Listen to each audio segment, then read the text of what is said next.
৳১০ র নিচে ৩টি বি ক্যাটাগরির টেক্সটাইল স্টক ডিভিডেন্ড দিয়েছে। লাস্ট ২০২৫ ডিভিডেন্ড দিয়েছে, ডিসবার্সও করেছে। আমরা সেই ৩টে স্টক নিয়ে আজকে কথা বলবো। তার আগে আমরা মার্কেটের ইন্ডেক্স নিয়ে কিছু সময় কথা বলি, খুব সামান্য সময়। মার্কেট আপনারা জানেন কন্টিনিউয়াসলি ফল করছে because of the war issue. এখন মার্কেটের ইন্ডেক্স এসে দাঁড়িয়েছে ৫,০০৯-তে। তো এটি এই টাইপের সিচুয়েশনে, যখন ওয়ার সিচুয়েশন বা কোভিড সিচুয়েশন বা কোনো এক্সট্রিম সিচুয়েশনে মার্কেট ফল করে, তখন মার্কেট না তো সাপোর্ট দেখে না রেজিস্ট্যান্স। যদি আজকে রাইট নাও আজকে কোনো নিউজ চলে আসে, লাইক ৮ মার্চের কথা বলছি, ৮ মার্চ আফটার ইভিনিং, এখন যদি কোনো নিউজ চলে আসে ও সিজ ফায়ারের যুদ্ধবিরতি, তাহলে কালকে কিন্তু মার্কেট ইন্ডেক্স ২০০-২৫০ পয়েন্ট বেড়ে যেতে পারে। তো বাড়ার সময় এখন রেজিস্ট্যান্স দেখবে না, কমার সময় এখন সাপোর্ট দেখবে না। তাই এই টাইপের মার্কেটে আপনি সাপোর্ট দেখতে পারেন। সাপোর্ট জাস্ট একটা বেসিক হোপ, বেসিক এক্সপেকটেশন।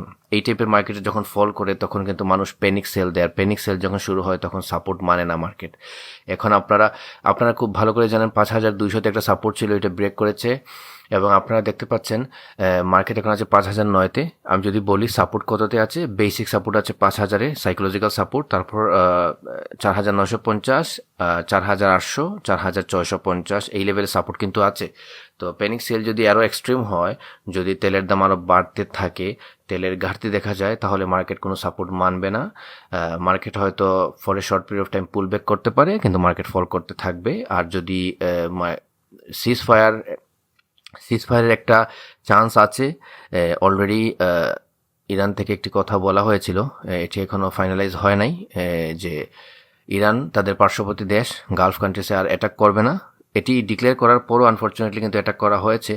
তো এটি একটি বড় ইস্যু যে ডিক্লেয়ার করার পরও আপনার অ্যাটাক করা হয়েছে। তাই এটি কিন্তু আরও বেশি প্যানিক ক্রিয়েট করে দিচ্ছে, ঠিক আছে। বাট যদি সিজফায়ারের কোনো একটা নিউজ চলে আসে, তাহলেই কিন্তু মার্কেট বেড়ে যাবে এবং তখন রেজিস্ট্যান্স মানবে না। এই যে বাড়াটা বাড়বে, এই বাড়ার পর আবার কিন্তু মার্কেট ডাউন ট্রেন্ডে যাবে। তো আপনার বুঝতে হবে আপনি যখন এন্ট্রি নিচ্ছেন কিসের ভিত্তিতে এন্ট্রি নিচ্ছেন, যখন বের হচ্ছেন কিসের ভিত্তিতে বের হচ্ছেন, ঠিক আছে। এখন যারা সেল করছে তাদের বেশিরভাগই আপনার প্যানিক সেল করছে। বড় পার্টিরা এই অবস্থায় কখনোই সেল করে না, ওরা কিন্তু বাই করে, ঠিক আছে। আচ্ছা, তো আমরা আবারও বলছি, টেকনিক্যাল চার্ট, মার্কেটের যে ইন্ডেক্স টেকনিক্যাল চার্ট কাজ করবে না, তারপর আমি একটি কিছু ইন্ডিকেটরের কথা বলছি। Moving average, simple moving average 200 days হচ্ছে ৫,১২৩। এক্সপোনেনশিয়াল মুভিং অ্যাভারেজ হচ্ছে ৫,২৪৭, 5247, এবং এক্সপোনেনশিয়াল মুভিং অ্যাভারেজ 50 ডেজের কথা বলছি, ইএমএ 50 ৫,২৪৭ এবং ইএমএ 20 ৫,৩৫৩। আপনারা জানেন তিনটি কিন্তু ব্রেক করে নিচের দিকে নেমে এসেছে। মার্কেট এখন আছে ৫,০০৯। তার মানে মার্কেট এখন 200 ডেজ এসএমএ ভেরি স্ট্রং একটি পয়েন্ট, যেটি একটা স্ট্রং সাপোর্ট ছিল। 50 ডেজ ইএমএ স্ট্রং সাপোর্ট ছিল, 20 ডেজ ইএমএ স্ট্রং সাপোর্ট ছিল, সবগুলো কিন্তু ব্রেক করেছে। বাড়ার সময় এগুলো কিন্তু এখন রেজিস্ট্যান্স হিসেবে কাজ করবে না। রেজিস্ট্যান্স হবে তখন যখন মার্কেট অনেক বেশি ডাউন ট্রেন্ডে চলে যাবে, তখন কিন্তু এগুলো রেজিস্ট্যান্স হিসেবে কাজ করবে। রাইট নাও এগুলো কিন্তু রেজিস্ট্যান্স হিসেবে কাজ করবে না, ঠিক আছে। এবং আপনারা যদি দেখেন আরএসআই হচ্ছে ডেইলি চার্টে আপনার আরএসআই হচ্ছে 32.55। তো যদি এটি 30 নিচে চলে আসে, আরএসআই রিলেটিভ স্ট্রেংথ আমরা যেটাকে বলি, এটা হচ্ছে মোমেন্টাম বোঝার জন্য। তো আরএসআই যদি নর্মালি আমরা ডেইলি আরএসআই যখন 20 to 30 কাছাকাছি চলে আসে, below 20 is a discount price.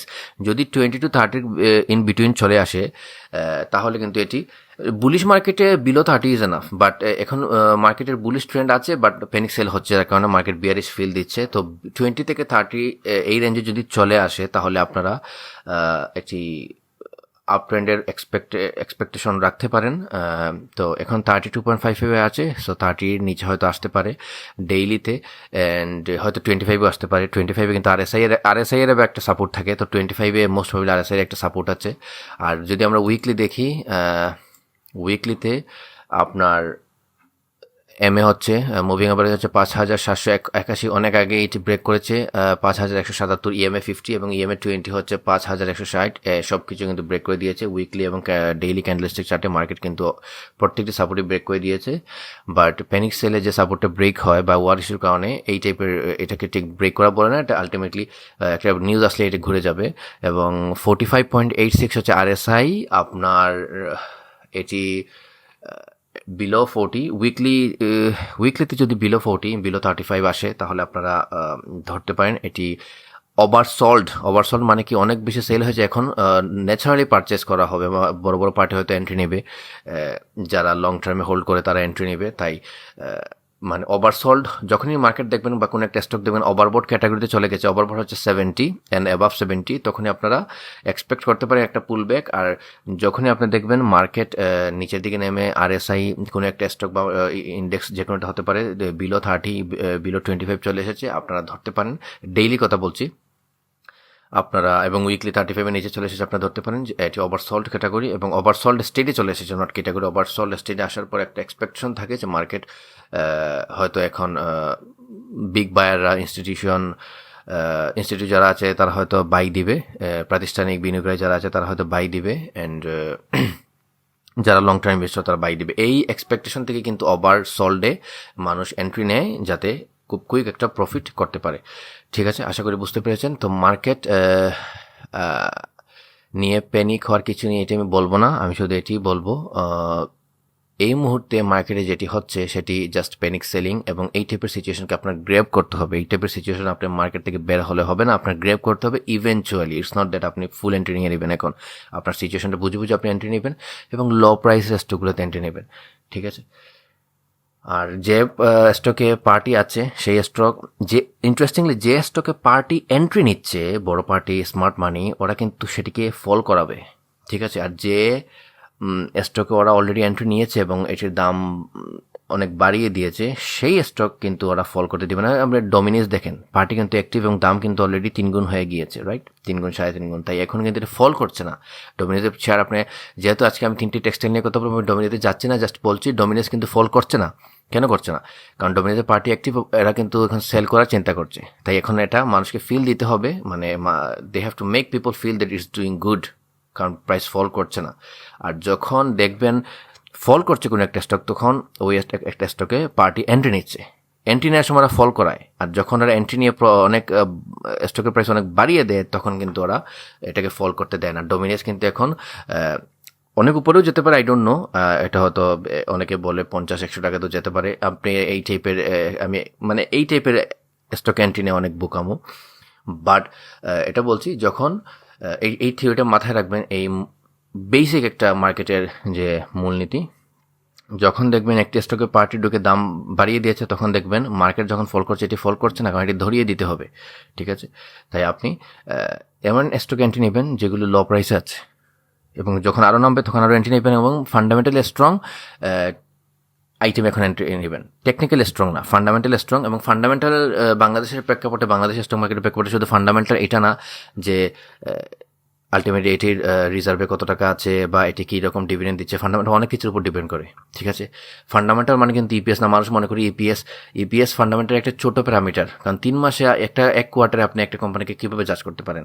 তাহলে ইপিএস দেখে আপনি ফান্ডামেন্টাল যাচাই করবেন না, আপনি ফান্ডামেন্টাল অনেক প্যারামিটার উপর যাচাই করবেন। আমরা এগুলোই দেখবো আজকে, 3টি স্টকের যেগুলো 10 টাকার নিচে আছে। চলুন আমরা চলে যাই, সেই 3টি স্টক ওয়ান বাই ওয়ান আমরা ডিসকাস করব। প্রথমে যে স্টকটি নিয়ে কথা বলবো সেটি হচ্ছে ইভিন্স টেক্সটাইলস লিমিটেড, ইটিএল।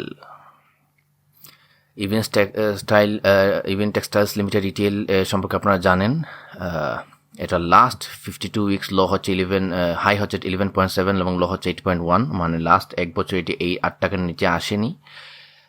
আজকে এটি সব 4.26% নিচে নেমেছে, এবং এটার ডিরেক্টর হোল্ডিং হচ্ছে almost 33%, institute holding more than 12%, which is good. Total stock হচ্ছে আপনার more than 18 crore, and reserve, এই যে আমরা এখানে এই যে রিজার্ভ এন্ড সারপ্লাস আমরা এখানে দেখতে পাচ্ছি 52 crore, এবং শর্ট টার্ম লোন 224 crore, এবং লং টার্ম এটা কিন্তু চেঞ্জ হয়। এটা কিন্তু আমরা এই থার্ড পার্টি যে সাইটগুলো আছে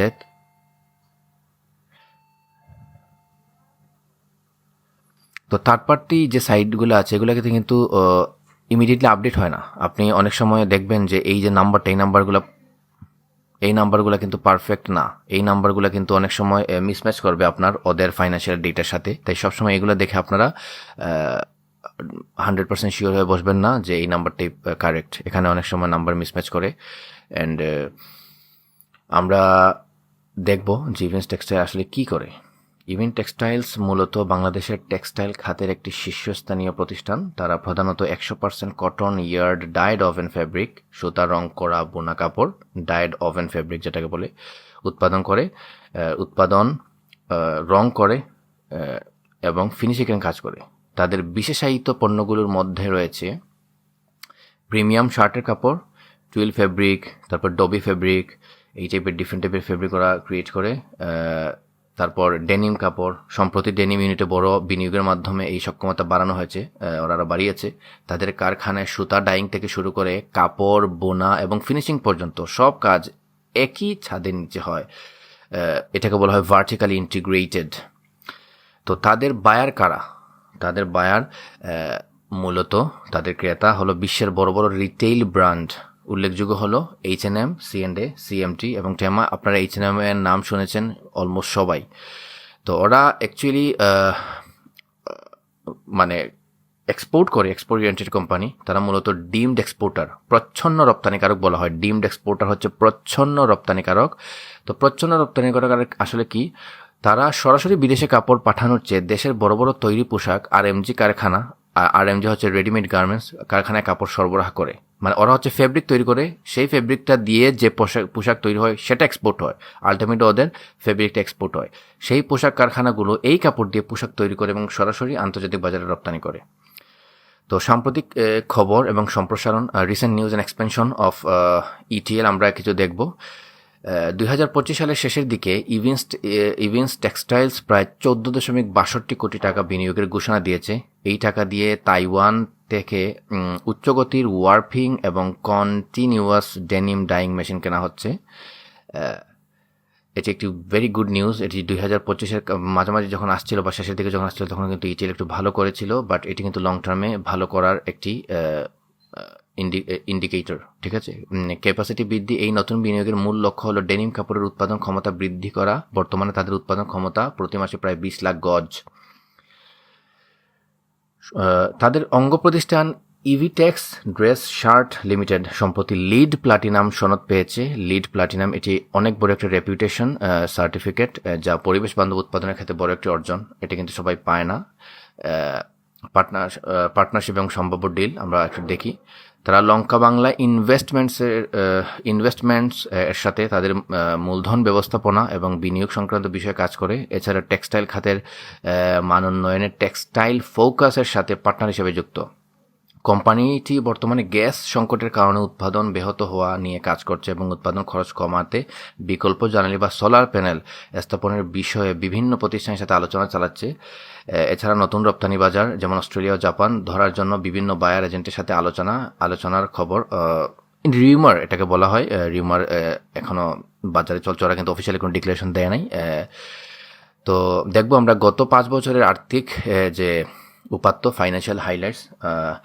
গত 5 বছরে ইটিএল এর ইভিন্স টেক্সটাইলস এর রেভিনিউ আমরা দেখবো, মুনাফা দেখবো। 2021-22 সালে ইটিএল এর রেভিনিউ ছিল 240 কোটি টাকা এবং প্রফিট ছিল 1,05,00,000 টাকা। ডিভিডেন্ড দিয়েছিল 2%। 2022-23 অর্থ বছরে বা 2022-23 ফাইন্যান্সিয়াল ইয়ারে রেভিনিউ ছিল 282 কোটি টাকা এবং প্রফিট ছিল 2,25,00,000 টাকা এবং ইন্টারেস্টিংলি ডিভিডেন্ডও দিয়েছিল 2.25%। 2023-24 অর্থ বছরে অনেক বেশি বেড়েছিল। তাদের রেভিনিউ ছিল 407 কোটি টাকা এবং প্রফিট ছিল 10 কোটি টাকা এবং ডিভিডেন্ড দিয়েছিল 2.50%। 2024-25 সালে 335 কোটি টাকা প্লাস মাইনাস তাদের রেভিনিউ 2024-25 সালে এবং প্রফিট 7.27 কোটি টাকা, মানে 7,27,00,000 টাকা এবং ডিভিডেন্ড 2.50%। তো এটি অলরেডি কিন্তু ওরা ডিসবার্স করে দিয়েছে 2024-25 অর্থ বছর। তো এটি কিন্তু 2024-25-এর যে সেলস রেভিনিউটা ওটা কিন্তু 2023-24 থেকে সামান্য কম, বাট এটি কিন্তু যেহেতু ওরা এক্সপ্যান্ড করছে, এবং তাহলে মানে এক্সপেক্ট করা যেতে পারে, এবং ওরা নতুন মেশিনারিজ তাইওয়ান থেকে নিয়ে আসছে, এক্সপেক্ট করা যেতে পারে নেক্সট ইয়ার ওদের সেলস অনেক বাড়বে, এক্সপেক্ট করা যেতে পারে। তো ওরা কিন্তু খুব সিরিয়াস নিজের গ্রোথের জন্য। ইটিএল ভেরি সিরিয়াস, ওরা খুব সিরিয়াসলি কাজ করছে। এবং আমরা যদি দেখি 2020-21 সালেও কিন্তু ওরা 2% দিচ্ছে, মানে ওদের কনসিস্টেন্সি হচ্ছে 2.5% ডিভিডেন্ড, এর উপর দেয় না। বাট ডিভিডেন্ড দিয়ে তো আপনি গ্রোথ যাচাই করতে পারেন। বাট আমার মনে হয় বাংলাদেশের স্টক মার্কেটের প্রেক্ষাপটে ডিভিডেন্ডের থেকে বেশি ইম্পর্টেন্ট হচ্ছে আপনার রিটার্ন কি পরিমাণ দিতে পারে একটি স্টক, এবং সেফটি।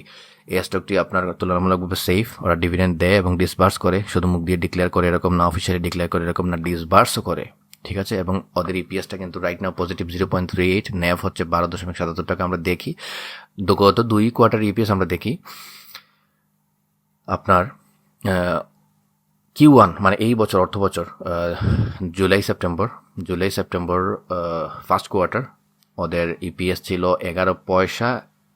এর আগের বছর এটি ছিল 1 পয়সা, মানে 10 গুণ বৃদ্ধি পেয়েছে, 11 গুণ হয়েছে। এটি অনেক বড় একটি নিউজ, অনেক বড় একটি ইমপ্রুভমেন্ট। এবং Q2 অক্টোবর ডিসেম্বর 2025 ওরা কিন্তু ওদের যে ইপিএস সেটি হচ্ছে 8 পয়সা, এর আগের বছর ছিল -23 পয়সা, মানে লোকসানে ছিল। এটি অনেক বড় একটি প্লাস। তো এই দুইটা মিক্স করে আপনার মানে আপনার রাইট না হচ্ছে আপনার ইপিএস 38 পয়সা এখানে দেখাচ্ছে, আমরা যেটা দেখতে পাচ্ছি। আমি একটা ব্যাপার আপনাদেরকে বলতে চাই, যেহেতু মাল্টিপল সোর্স আছে ডিএসসিতে, কিন্তু সব মানে ডিএসসি হচ্ছে অথেন্টিক সোর্স, ওদের অফিসিয়াল ওয়েবসাইট হচ্ছে অথেন্টিক সোর্স, বা সব ডেটা এখানে দেওয়া থাকে না। অনেক সময় আপনার থার্ড পার্টি থেকে ডেটা কালেক্ট করতে হয়, তো ডেটা সামান্য মিসম্যাচ হতে পারে, খুব বেশি মিসম্যাচ হবে না, সামান্য মিসম্যাচ হতে পারে। টেকনিক্যাল অ্যানালিসিস তো 100% আমাদের যেটা আমরা বলবো সেটাই হচ্ছে। আর ফান্ডামেন্টাল ক্ষেত্রে ডান বাম সামান্য হতে পারে, এরকম না যে ইপিএস এর ব্যাপারটা রং হবে বা ডিভিডেন্ডের ব্যাপারটা রং হবে, খুব সামান্য ওদের রিজার্ভের ব্যাপারটা আমি আপনাদের এখানে বলছি। এখানে যে রিজার্ভের কথাটা বলা হয়েছে, it doesn't have to be 100% right, কারণ এটা হচ্ছে থার্ড পার্টি, ঠিক আছে, থার্ড পার্টি প্ল্যাটফর্ম, এবং ওদের ওয়েবসাইটে অনেক সময় ডাটা দেওয়া থাকে, অনেক সময় দেওয়া থাকে না। তো আমরা কিন্তু ডেটাগুলো কালেক্ট করি, রিসার্চ করি, অবজার্ভ করি, অ্যান্ড ভেরিফাই করি, তারপর আমরা শেয়ার করি। কিন্তু তারপর আমরা আপনাদেরকে ডিসক্লেইমার দিয়ে দিই, ডাটা কিছুটা ডানবাম হলেও হতে পারে, 100% গ্যারান্টি দেওয়া এক্ষেত্রে সম্ভব না। আর লিস্টিং, ইটিএল লিস্টিং হচ্ছে 2016 সালে, কোম্পানি অ্যাক্টিভ, আপনারা অবশ্যই জানেন, এটি অনেক ভালো একটি পজিশনে আছে। গত 2 কোয়ার্টারের ইপিএস আমরা দেখলাম, এবার দেখি ক্যাশ ফ্লো, নো সিএফপিএস। তো নো সিএফপিএস আপনারা যদি দেখেন, জুলাই সেপ্টেম্বর 3 মাসে ছিল 1 টাকা 30 পয়সা, আর জুলাই থেকে ডিসেম্বর 6 মাস ছিল 2 টাকা। এর আগের বছর কিন্তু ছিল 45 পয়সা এবং 2.26 টাকা, মানে এর আগের বছর আপনার ফার্স্ট কোয়ার্টারটা কনসিডার করলে এই বছর বেড়েছে, আর যদি সেকেন্ড কোয়ার্টারের 6 মাস কনসিডার করেন এই বছর সামান্য কমেছে। So it very basic, it's neutral, ঠিক আছে। আর কোম্পানির আপনারা দেখতেই পাচ্ছেন, আমরা যে ওয়েবসাইটে আছে সেখানে আপনার রিজার্ভ দেখাচ্ছে, সারপ্লাস দেখাচ্ছে 52 crore, এবং শর্ট টার্ম এবং লং টার্ম লোন দেখাচ্ছে। তো আমরা আমাদের যে ডেটা কালেক্ট করেছি সেখানে আমরা যেটা পেয়েছি, ডেট তাদের দীর্ঘমেয়াদী ঋণ প্রায় 77 কোটি 25 লাখ টাকা, এবং স্বল্পমেয়াদী ঋণ হচ্ছে 256 কোটি 31 লাখ টাকা। তো এই নাম্বারের সাথে কিন্তু মিসম্যাচ করছে, আমরা যে ডেটাটা পেয়েছি এই নাম্বারের সাথে মিসম্যাচ করছে। তো এরা হয়তো আপডেট করেনি, বা কিন্তু আমরা যেটি পেয়েছি ফাইন্যান্সিয়াল ডেটা দেখে, তো আমরা এটা বললাম। ইকুইটি 183.74 কোটি টাকা paid up capital, and debt to equity ratio 119.8%, একটু কনসার্নিং, যা বেশ উচ্চ ঋণ নির্দেশ করে, এটি কিন্তু অনেক বড় একটা লেভারেজ। নেট অ্যাসেট ভ্যালু আপনারা দেখতে পাচ্ছেন 12.77 টাকা, এটাই আমরা ফাইন্যান্সিয়াল রিপোর্টে পেয়েছি। অ্যান্ড 12.77, 80, 83 এরকম একটা অ্যামাউন্ট, ঠিক আছে। এখানে 77 দেখাচ্ছে, বাট 12 মানে রেঞ্জটা হচ্ছে 12.77 থেকে 12.83, ঠিক আছে। তো এই হলো আপনার overall news and data of ETL, Evince textiles limited. তো ইভিন্স টেক্সটাইলস লিমিটেডের আরও কিছু ব্যাপার আপনাদের সাথে আমরা শেয়ার করবো। ইভিন্স টেক্সটাইলস এটি যদিও লিস্টিং হয়েছে 2016 সালে, এটি কিন্তু ইনকর্পোরেটেড হয়েছিল 1999 সালের 3 জুন, যেটি আমরা ডেটা পেয়েছি, এবং বাণিজ্যিক উৎপাদন ওরা শুরু করে 2003 সালে। আর ইভেন্টস টেক্সটাইলের কিন্তু সিস্টার কনসার্নস আছে অনেক, ইভিটেক্স, ড্রেস চার্টস, ইভেন্টস গার্মেন্টস তো আছে। ওদের আগান, আপনারা জানেন আগান ডেনিম, এটা কিন্তু অলরেডি লিস্টেড আছে আপনার স্টক মার্কেটে। আগান ডেনিম, ARGON, প্রোনাউন্সিয়েশন হচ্ছে আগান। আগান ডেনিম কিন্তু আপনারা দেখতে পাবেন এটা হচ্ছে ETL এর সিস্টার কনসার্ন, ঠিক আছে? এটা হয়তো আপনারা অনেকেই জানেন না, জানিয়ে দিলাম আপনাদের। আর এখানে ইভেন্টস টেক্সটাইলস একটা আপডেট দিয়েছিল, ওরা অনেক আগে থেকেই ট্রাই করছে যে ওদের publicly listed company events textiles limited, আমি আপনাকে সরাসরি নিউজটি বলছি, তাদের মালিকানাধীন ছোট কোম্পানি সাবসিডিয়ারি ইভিটেক্স ফ্যাশনস লিমিটেডকে নিজেদের সাথে একীভূত মার্চ করার প্রক্রিয়া 2021 সালে শুরু করেছিল। মানে 2021 সাল থেকে ওরা ইভিটেক্স ফ্যাশনস লিমিটেডকে ETL এর আন্ডারে নিয়ে নিতে চাচ্ছে। উল্লেখ্য যে ইভিটেক্স ফ্যাশনসের 95% শেয়ারের মালিক হলো ইভেন্টস টেক্সটাইলস। ETL কিন্তু 95% ওন করে ইভিটেক্সের। হাইকোর্ট 2023 সালে এই মার্জারের পক্ষে রায় দিলেও সাবসিডিয়ারি কোম্পানির সম্পদের সঠিক মূল্যায়ন নিয়ে BSEC আপত্তি তুলে। এর ফলে আদালত বিশ্বখ্যাত অডিট ফার্ম KPMGর নাম আপনারা শুনে থাকবেন, KPMGকে দিয়ে সম্পদ পুনরায় যাচাই করার নির্দেশ দেয়, যার কারণে পুরো প্রক্রিয়াটি দীর্ঘায়িত হয়। বর্তমানে এই মার্জারটি এখনও পেন্ডিং অবস্থায় আছে, তবে 2026 সালে হয়তো এটি কোনো আপডেট আসতে পারে। মার্জার কার্যকর হলে নতুন শেয়ার ইস্যু করার ফলে 1:1.8 রেশিওতে বাজারে ইভেন্টস টেক্সটাইলসের মোট শেয়ার সংখ্যা কিছুটা বৃদ্ধি পাবে। 1:1.8, ঠিক আছে? যদি এটা মার্জ হয় আর কি, তো ইটস এ গুড সাইন। যখনই মার্জ হয় বা ওদের কিন্তু গুড সাইন অনেকটা আছে, ওদের EPS বাড়ছে এবং অনেক বেশি বেড়েছে, ওরা এক্সপ্যান্ড করছে, ওদের সেলসও নিউট্রাল এবং গত 2-3 বছরে বেড়েছে, গত বছর থেকে কমলেও। EPS positive, sales positive, dividend disburse করেছে, তারপর এক্সপ্যান্ড করছে, অলরেডি মেশিনারিজ কিনছে। একটি কোম্পানি 14 কোটি টাকার মেশিনারি কখন কিনতে পারে? যখন তাদের সেলস ভালো, কনফিডেন্স আছে এবং অ্যাট দ্য সেম টাইম ওদের অ্যামাউন্ট আছে। এবং ওদের সিস্টার কনসার্ন কিন্তু আগান ডেনিম আপনারা জানেন অনেক ভালো একটি কোম্পানি। সো ETL অনেক ভালো করার এক্সপেকটেশন আমরা রাখি। অ্যান্ড আমরা কোনো ফাইন্যান্সিয়াল অ্যাডভাইস দেই না, আমরা বলবো না যে এটি হয়তো আপনারা এখন নিলে 15 টাকা পাবেন, 20 টাকা পাবেন, এরকম কিছু বলবো না। বাট আমাদের এক্সপেকটেশন থাকতেই পারে এটি নেভের কাছাকাছি যাবে। এটির ফার্স্ট টার্গেট হচ্ছে নেভের কাছাকাছি, 13 টাকার কাছাকাছি। সেকেন্ড টার্গেট আমরা রাখবো 18 টাকা। 2023 সালের একটা সময় এটি 18 টাকার কাছাকাছি ছিল। অ্যান্ড থার্ড টার্গেট আমরা 25-এর উপরে রাখবো লং টার্মে। এবং এটি কিন্তু কোনো ফাইন্যান্সিয়াল অ্যাডভাইস না, আমি বলছি না এটি এর প্রাইসে চলে যাবে, আমি বলছি না আপনি স্টকটি বাই দেন, আমি জাস্ট ডেটা শেয়ার করছি, ইনফরমেশন শেয়ার করছি। ইটস আপ টু ইউ, আপনি কিনবেন কি কিনবেন না। লস করলে আপনার, লাভ করলে আপনার। লস করলে আপনি আমাকে বলতে পারবেন না যে আমার কথা শুনে আপনি লস করছেন। লাভ করলেও আমি কোনো ক্রেডিট নিতে চাই না, আমি ডেটা শেয়ার করছি, ঠিক আছে? তো আমরা একটু টেকনিক্যাল অ্যানালিসিস করি ETL এর। তো এই টাইপের স্টকের সাথে টেকনিক্যাল অ্যানালিসিস যখন মার্কেট ফল করে, আপনার করার কোনো, টু বি অনেস্ট আমি মনে করি না এটা কোনো কিছু আছে। তারপর আমি একটু এখানে ব্যাপার আছে, এখানে দেখেন 9 টাকা এবং 8 টাকা হচ্ছে লাস্ট 52 উইকস লো। তো এটা আপনার সেফটি, আপনি সেফ ফিল করবেন যখন এটি পারচেস করবেন, আপনি সেফ ফিল করবেন।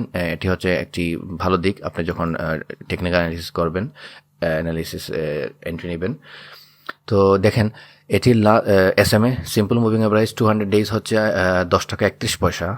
এটি SM এর অনেক নিচে আছে, 9 টাকাতে আছে। EMA 50 এক্সপোনেনশিয়াল মুভিং অ্যাভারেজ হচ্ছে 9.77 এবং EMA 20 হচ্ছে 9.71। প্রাইস হচ্ছে এখন 9 টাকা, মানে এটি স্ট্রং রেজিস্ট্যান্স ফেস করতে পারে 10 টাকা 30 পয়সাতে, এবং বেসিক রেজিস্ট্যান্স ফেস করতে পারে 9.7-এ। এটির support strong very strong psychological support পাবে 8.2, 8.1-এ। 8.2, 8.1-এর নিচে এটি আসার কথা না নর্মালি, এরকম কোনো গ্যারান্টি আমি দিচ্ছি না, জাস্ট বলছি। অ্যান্ড এটির সাপোর্ট আপনারা এখানে দেখেন 8.5-এর কাছাকাছি সাপোর্ট আছে। টু বি অনেস্ট 9 টাকা একটি বড় সাপোর্ট, 9 টাকা সাপোর্ট, 8.8 সাপোর্ট, 8.2 সাপোর্ট, 8 হচ্ছে 8 এবং 8 টাকা হচ্ছে সাপোর্ট। এবং এখানে আপনারা দেখেন এটি 8 টাকার নিচে, কিন্তু উইকলি চার্টে যদি আমরা ডেইলি চার্টেও দেখি, আমরা উইকলি চার্টে দেখছি, আমরা ডেইলি চার্টেও যদি দেখি, এটি আলটিমেটলি 9 টাকা ভেরি স্ট্রং সাপোর্ট। এবং 8 টাকার থেকে 9 টাকার রেঞ্জে আপনারা 9 টাকা থেকে বাই দেওয়া শুরু করতে পারেন এবং 8 টাকার রেঞ্জ পর্যন্ত বাই দিতে পারেন। মার্কেট যে এক্সট্রিমলি ফলো করে তখন অন্য ব্যাপার। এটি হয়তো একবার এসেছিল 6.6 মানে 6.5 টাকার কাছাকাছি আসতে পারে। আপনি এটির জন্য অপেক্ষা করতে পারেন, বাট এটি ভেরি মার্কেট নিউট্রাল থাকলে এটি ভেরি মানে রেয়ার কেস এটি 6.5 টাকাতে আবার আসবে। বাট 6.5 টাকা থেকে 9 টাকা রেঞ্জে আপনারা বাই দিবেন। অ্যান্ড আমি নর্মাল স্টেটে আমি যেটি বলবো, এটির 8 to 9 রেঞ্জ হচ্ছে বেস্ট। আপনারা সেল করতে পারেন। First sell 10.30 and second sell নেভের কাছাকাছি, থার্ড সেল 18, ফোর্থ সেল 25। ঠিক আছে, আশা করি বুঝতে পেরেছেন। ইটিএল এর আরেকটা ব্যাপার বলে নেই। ইটিএল এর ডেইলি চার্টে আরএসআই হচ্ছে 30.72, অলমোস্ট ওভারসোল্ড স্টেটে চলে গিয়েছে। 30 নিচে আসলে হয়তো প্রাইস হবে 8.8, 8.9 বা 8.7, তো এখান থেকে ঘুরে যাওয়ার কথা। বাট আবারও বলছি, মার্কেট যে কোনো রকম বিহেভ করতে পারে এখন, যেহেতু এখন মার্কেট একটা পেনিক স্টেটে আছে। আমরা আমাদের দ্বিতীয় স্টকে চলে যাব এখন।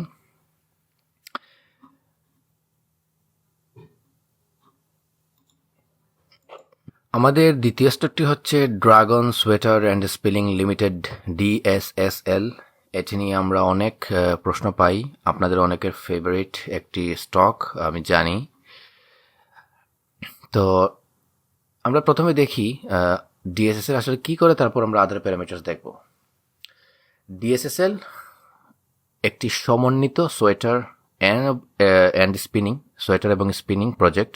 তাদের প্রধান কাজগুলো হলো সোয়েটার উৎপাদন, পুরুষ, মহিলা এবং শিশুদের জন্য বিভিন্ন ধরনের সোয়েটার, কার্ডিগান, পুলওভার এবং হুডি তৈরি করে ডিএসএসএল।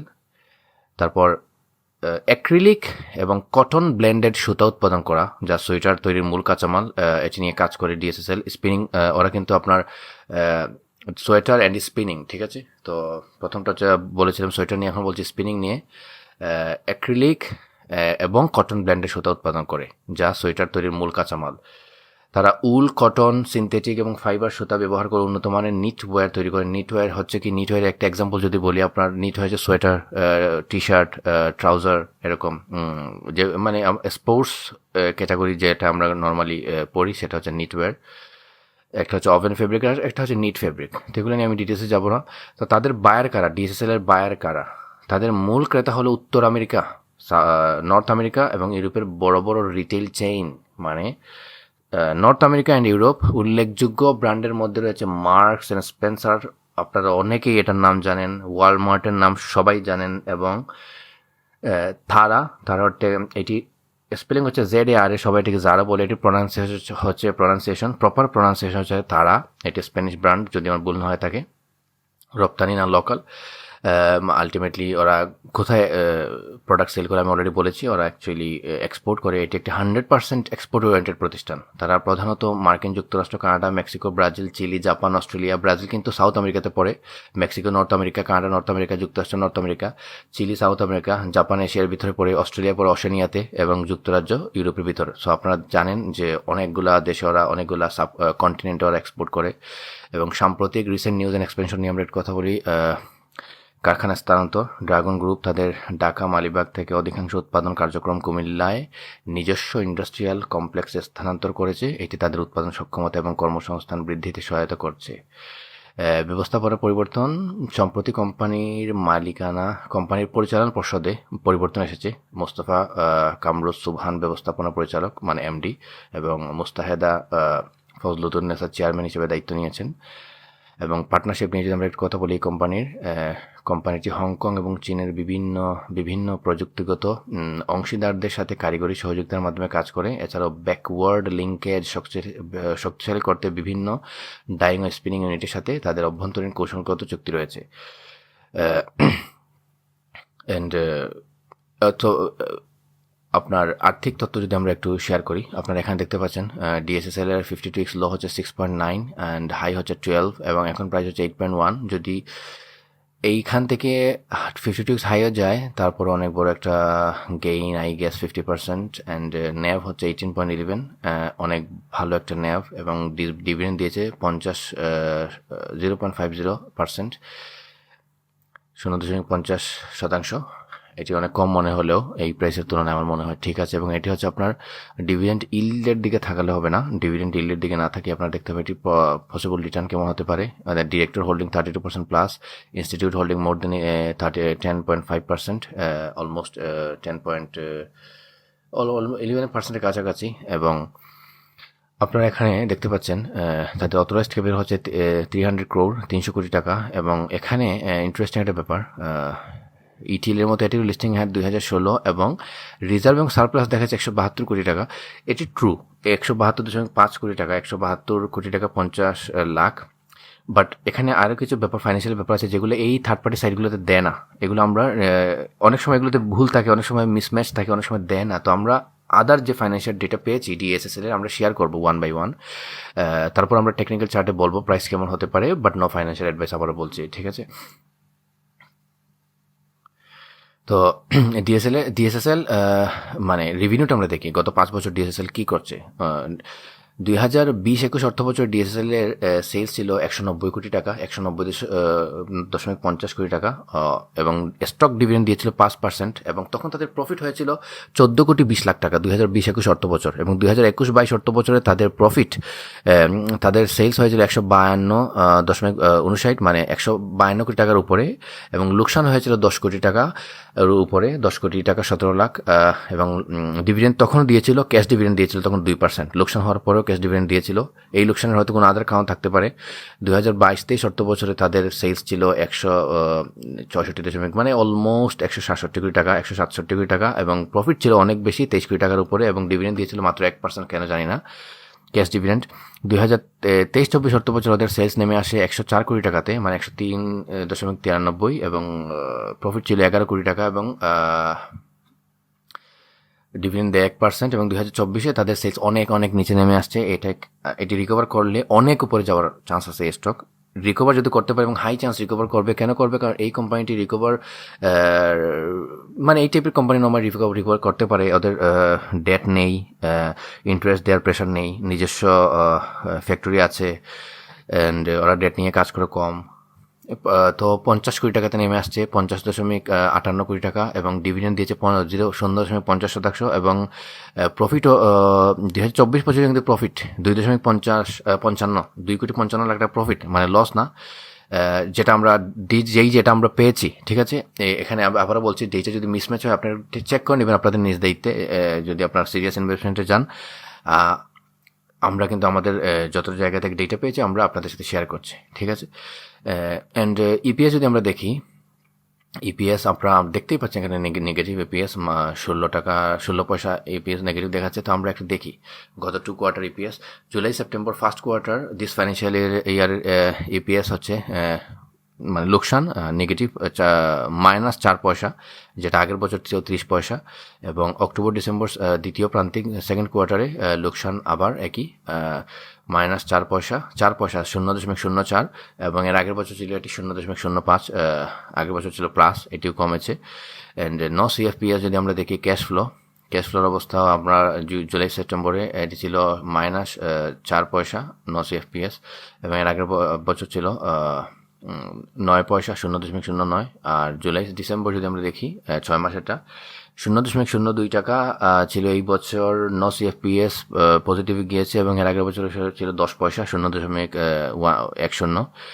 তো এটি ব্যালেন্স নিউট্রাল স্টেটে বলা যায়। আগের বছর থেকে খুব একটা প্লাস মাইনাস যে হয়েছে তা কিন্তু না। নেগেটিভ ইপিএস দেখলেই যে আমরা ধরে নিব কোম্পানি খারাপ, তা কিন্তু না। কোম্পানির ইপিএস নেগেটিভ হওয়ার পর মানে এটি কিন্তু একটা মানে একটা কোয়ার্টার আপনি একটা কোম্পানি বা 2টা কোয়ার্টার আপনার কোম্পানি কীভাবে জাজ করবেন।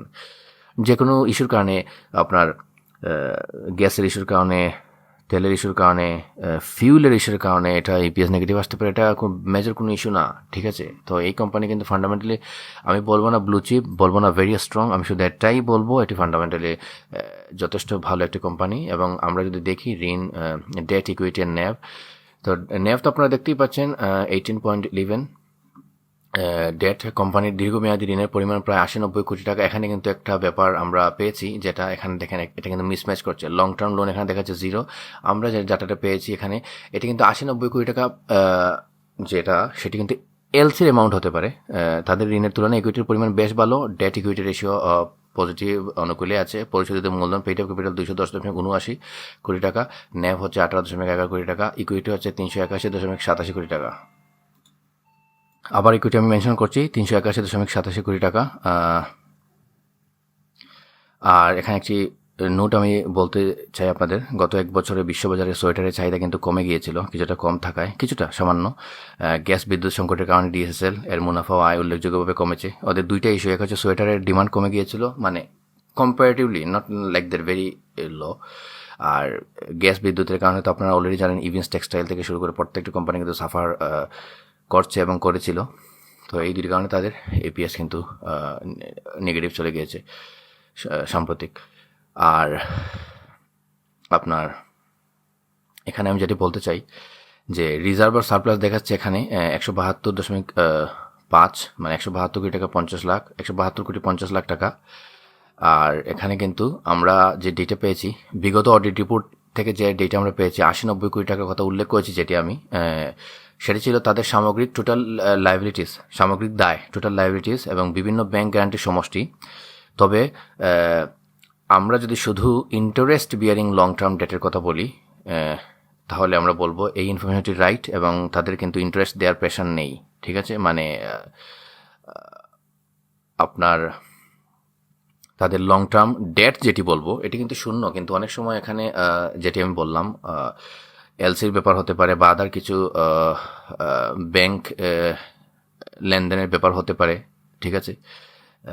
এলসিও কিন্তু ব্যাংকের সাথে একটি ডিল, তো এখানে এই কারণে অনেক সময় এখানে 80-90 কোটি টাকা একটা মাইনাসের একটা আমরা হিসাব দেখতে পাই, যেটি অ্যাকচুয়ালি কিন্তু লং টার্মের ক্ষেত্রে না, এবং ওদের লং টার্ম কিন্তু রিজার্ভ যেটি দেখাচ্ছে 172.50 লাখ, সেটা আমরা পেয়েছি। এখানে আমরা যেটা পেয়েছি 172.08, এবং এই থার্ড পার্টি সাইটে আছে 172.5, ঠিক আছে। আচ্ছা, এবং শর্ট টার্মে এই যে 40 কোটির কথা আমি বলেছি, অ্যারাউন্ড অফ যে নাম্বারটা বলেছি 30 থেকে 40 কোটি, এটি কিন্তু শর্ট টার্ম, ঠিক আছে। এটি মূলত দৈনন্দিন কাঁচামাল আমদানির জন্য ব্যবহৃত ক্রেডিট, ঠিক আছে। আর রিজার্ভ তো আমি নেভ তো আমি অলরেডি বলেছি 18.11 টাকা, হুইচ ইজ ভেরি গুড। তো এই টাইপের যে ব্যাপার, আমরা যখন মিসম্যাচ করে ডেটা তখন আমরা একটু আপনাদের বলে দেই, আপনারা নিজেরাও ভেরিফাই করতে পারেন। বাট যেহেতু এখানে রিজার্ভ 172 কোটি টাকা, এবং আমরা এটা এগ্রি করছি, আমরা এটা নিজেরাও পেয়েছি 172.08, এখানে দেওয়া আছে 172.5, ইটস গুড। ডিএসএস এর কিন্তু রিকভার করার চান্স আছে, এবং নেফ কিন্তু অযথা এখানে 18 টাকা না, নেফ কিন্তু আসলে এটি সলিড, ঠিক আছে। আচ্ছা, তো আমরা আরেকটা ব্যাপার বলি ডিএসএসএল এর ব্যাপারে। ডিএসএসএল লিস্টিং হয়েছিল 2016 সালে, অ্যান্ড ইভিন্স টেক্সটাইলে 2016 সালে লিস্টিং হয়েছিল। ইন্টারেস্টিংলি ডিএসএসএল লঞ্চ হয়েছিল, মানে শুরু হয়েছিল, যাত্রা শুরু হয়েছিল 1999-এ। ইভিন্স টেক্সটাইলের যাত্রাও কিন্তু 1999-এ। দুইটি কিন্তু একই বছর একই মাস, একটা 16 জুন, একটা 3 জুন। ডিএসএসএল হচ্ছে 16 জুন, ঠিক আছে। বাণিজ্যিক উৎপাদন কিন্তু ডিএসএসএল এর শুরু হয় 2003 সালে, এবং মোস্ট প্রবাবলি ইটিএলও 2003 সালে, যেরকম ডেটা আমরা পেয়েছি, ঠিক আছে। আশা করি আপনারা বুঝতে পারছেন। এখন আমরা দেখে আসি ডিএসএসএল এর টেকনিক্যাল অ্যানালাইসিস করবো আমরা, ডিএসএসএল এর টেকনিক্যাল চার্ট কী বলে। তো আমরা যদি এখন ডিএসএসএল এর টেকনিক্যাল চার্ট দেখি, আপনারা দেখতে পাচ্ছেন এই টাইপের যে আইটেম, আপনারা অলরেডি জানেন ডিএসএসএল এখন আছে 8 টাকাতে, এবং লাস্ট 50 ডেজ লো ছিল 60 টাকা, 6.9। তো এটি সেম, ইভিন্স টেক্সটাইল 9 টাকা থেকে 8 টাকা, এটি হচ্ছে 60 টাকা থেকে 8 টাকা, বাই রেঞ্জের কথা বলছি, এটি 60 টাকা থেকে 8 টাকা। ইভিন্স টেক্সটাইল কিন্তু লো হয়েছিল গত 2 বছরে 6.5, 6.6, এবং ডিএসএসএল মোরলেস 6 টাকা, একটু 6 টাকার কাছাকাছি, মানে দুইটাই কিন্তু একদম কাছাকাছি একটা পজিশনে আছে। বাট ডিএসএসএল হচ্ছে অলমোস্ট ডেট ফ্রি, আর ইটিএল হচ্ছে মানে ডেট নিয়ে কাজ করছে, বাট ইটিএল এর গ্রোথ ডিএসএসএল থেকে ভালো, অনেক ভালো। আচ্ছা, তো আমরা যদি দেখি ডিএসএসএল এর simple moving average MA 200 days হচ্ছে 9.35, ইএমএ 50 ডেজ হচ্ছে 8.46, এবং ইএমএ 20 ডেজ হচ্ছে 8.46। তো এটি রেজিস্ট্যান্স যদি এটি ফেস করে, এটি 9.3-তে বা 9 টাকা থেকে 9 টাকা 30 পয়সার কাছাকাছি রেজিস্ট্যান্স ফেস করতে পারে, এখন এন্ট্রি নেওয়া যেতে পারে। আর ভেরি বেসিক একটা রেজিস্ট্যান্স ফেস করতে পারে, নাও করতে পারে 8.4-এ। আর এটির সাপোর্ট কিন্তু পাবে আপনার ভেরি স্ট্রং সাপোর্ট পাবে 6.9-এ, 6 টাকা 90 পয়সাতে এটি ভেরি স্ট্রং সাপোর্ট পাবে, 6 টাকাতে সাপোর্ট পাবে। এবং আমার মনে হয় আপনার এই যে এখানে এটির সাপোর্ট কিন্তু রাইট নাও কিন্তু এটির সাপোর্ট আছে, ভেরি স্ট্রং সাপোর্ট। এটি 8 টাকা 10 পয়সা, 8 টাকাতে এটির সাপোর্ট আছে। আমরা যদি এখন উইকলি চার্ট দেখি, উইকলি চার্ট এটি 7 টাকা 40-50 পয়সার কাছাকাছি সাপোর্ট পাবে, ঠিক আছে। তো 6.9, 7.4 and 8 কারেন্ট প্রাইসে সাপোর্ট পাবে, কারেন্ট প্রাইসে সাপোর্ট পাবে, 7.4-এ সাপোর্ট পাবে, 6.9-এ সাপোর্ট পাবে। আর আরএসআই যদি আমরা দেখি, আমরা ডেইলি আরএসআই যদি দেখি, আরএসআই হচ্ছে আপনার 43। সো এটি আলটিমেটলি ওভারসোল্ড ক্যাটাগরিতে যায়নি। ইটিএল কিন্তু ওভারসোল্ড ক্যাটাগরিতে, এটি কিন্তু ওভারসোল্ড ক্যাটাগরিতে মোস্ট প্রবাবলি হ্যাঁ যায়নি। বাট আরএসআই 43-তে আছে, উইচ ইজ গুড। এটি কিন্তু আমরা যখন দেখি আরএসআই 40 to 50 ইজ গুড, আর আরএসআই যখন 30 বা 20 to 30 ইজ ভেরি গুড, মানে এন্ট্রি নেওয়ার জন্য ভেরি গুড। 20 to 30 যদি কোম্পানির ফান্ডামেন্টাল ভালো থাকে, but RSI 20 to 30 very good, which is ETL. আর এটির ক্ষেত্রে আপনার আরএসআই হচ্ছে 43, ইটস স্টিল গুড। যদি এটি আরএসআই আপনার 60+ হতো, 70+, যেটা আমরা ওভারবোট ক্যাটাগরি বলি, তখন কিন্তু রিস্ক স্টেজে চলে যেত। এখন কিন্তু এটি ভালো একটি পজিশনে আছে আরএসআই, ঠিক আছে। আমরা এখন আমাদের তৃতীয় স্টক নিয়ে কথা বলবো। আমাদের তৃতীয় স্টকটি হচ্ছে ML Dyeing Limited. ML Dyeing Limited textile খাতের একটি সুপরিচিত ব্যাকওয়ার্ড লিঙ্কেজ প্রতিষ্ঠান। তো আমি এটি ডিএসএসএল এর ক্ষেত্রে বলেছিলাম, বাট ব্যাকওয়ার্ড লিঙ্কেজ প্রতিষ্ঠান কি আমি যদি একটু শর্টকারে বলি, আপনি একটি সোয়েটার রপ্তানি করবেন। এই সোয়েটার তৈরির জন্য আপনার কি লাগবে? সুতা, ইয়ার্ন, এবং সেই সুতার রং করার জন্য ডাইং সুবিধা লাগবে।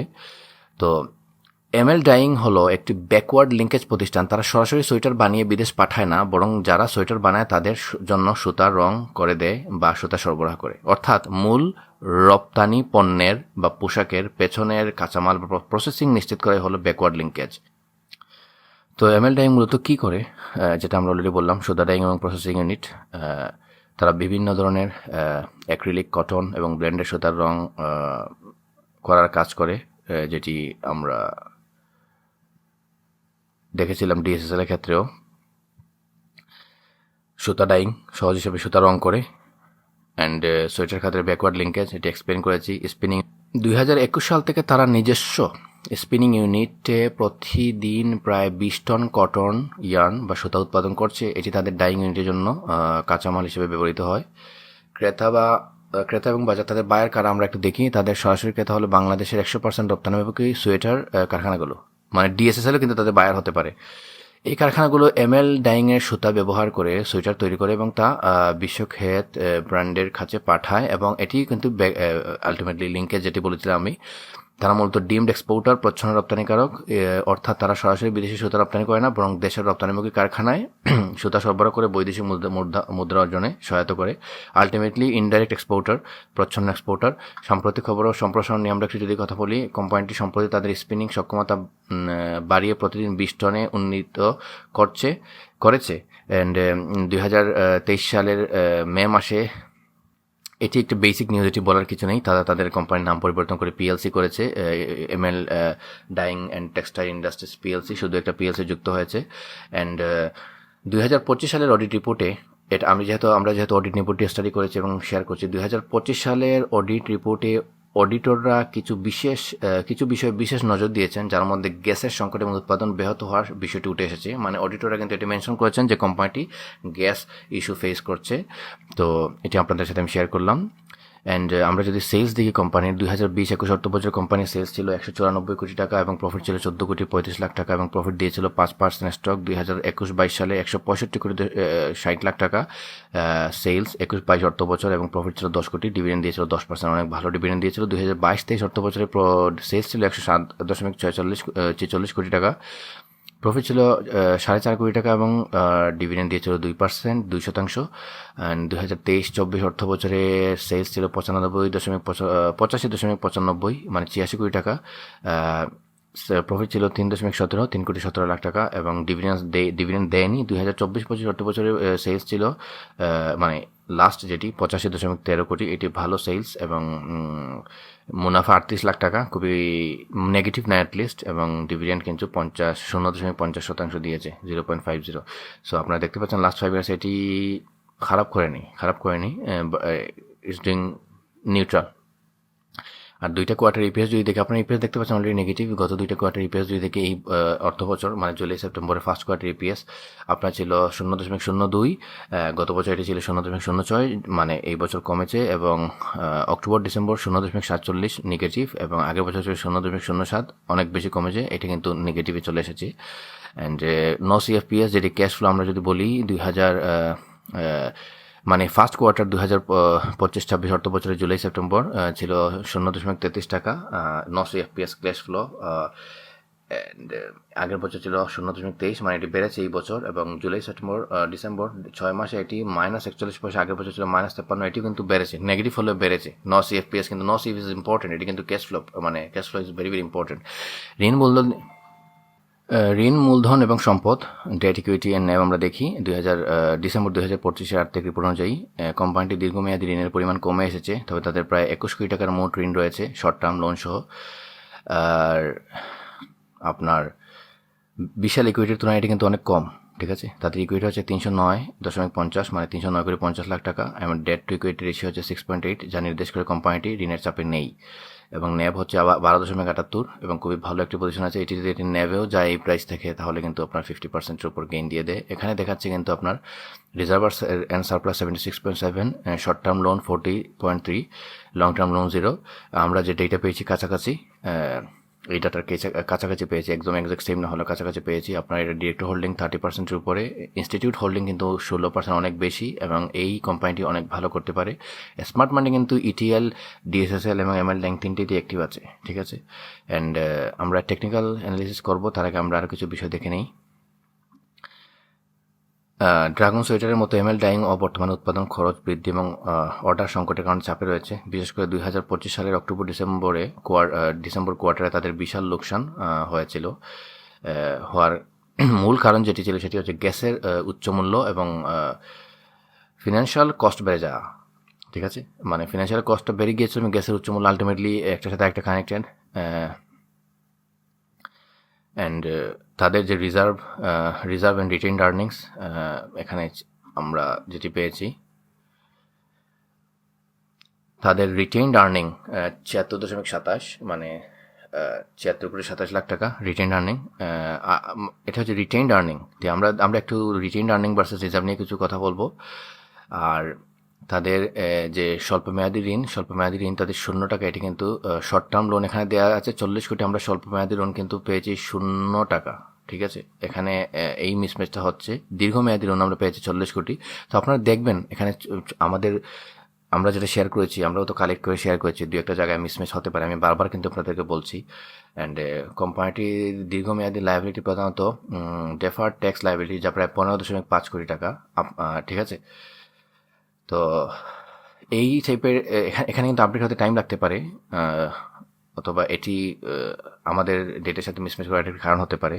এবং আমি যেটি বললাম, তাদের ইকুইটি 309.50 লাখ টাকা, এবং নেফ তো অনেক ভালো। অ্যান্ড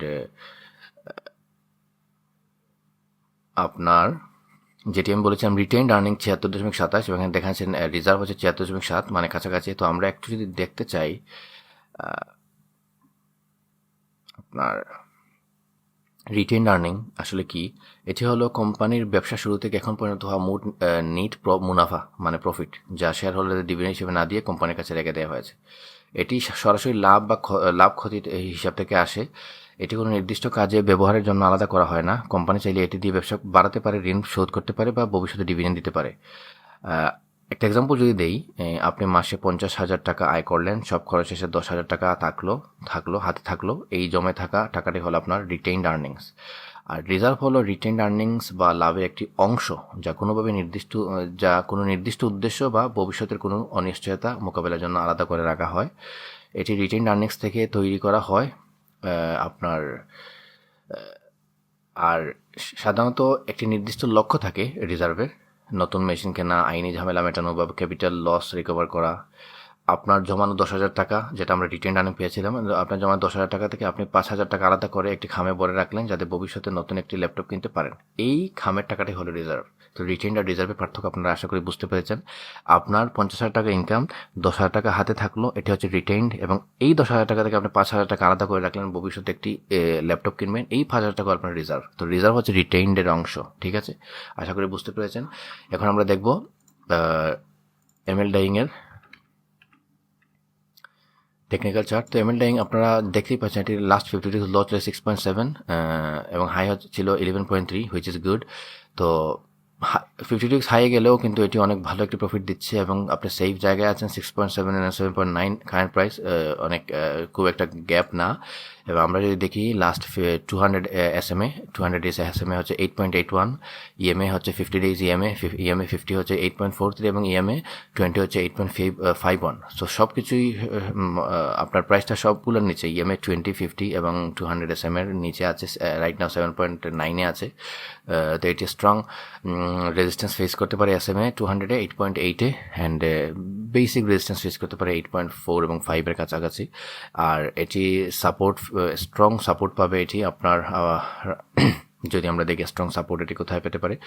এটা স্ট্রং সাপোর্ট তো 6.7-এ পাবে, সাইকোলজিক্যাল সাপোর্ট 6.7-এ পাবে, 6 টাকা থেকে 6 টাকা, 6.5 to 6.7-এ পাবে আপনার